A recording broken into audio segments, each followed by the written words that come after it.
네, 앞서 전해드렸죠. 정부가 다주택자 양도소득세 중과 유예를 예정대로 4년 만에 종료하되 중과 적용 기준을 계약 시점으로 바꾸는 보완책을 내놨습니다. 네, 구체적으로 무엇이 달라지는 건지 취재기자 연결해서 알아보겠습니다. 김수빈 기자.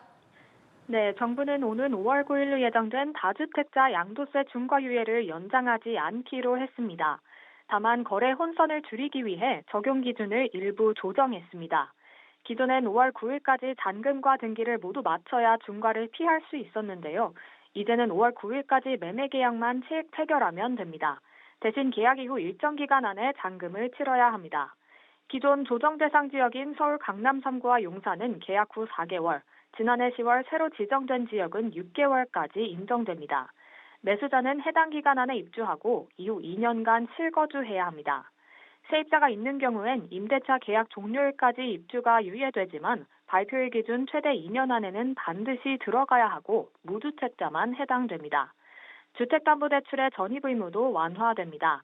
원칙적으로 대출 실행 후 6개월 내 전입을 해야 하지만 임대차가 남아있다면 계약 종료 후 1개월까지 늦출 수 있습니다. 예, 시장에서는 실제 매물이 얼마나 나올지 또 지금 부담은 없는지 관심이 큰데요. 반응 어떻습니까? 네, 정부는 제도 검토 이후 강남구 매물이 약 10%, 송파구는 20%가량 증가했다고 말했습니다.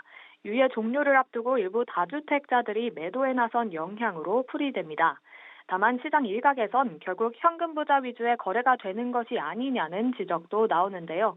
주택담보대출 한도는 기존 규제가 그대로 유지되고 전세 퇴거자금 대출도 최대 1억 원 범위에 그치기 때문입니다. 정부는 추가적인 대출 규제 완화는 검토하고 있지 않다는 입장입니다.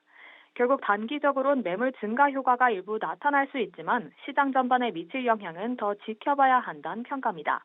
지금까지 경제부에서 전해드렸습니다.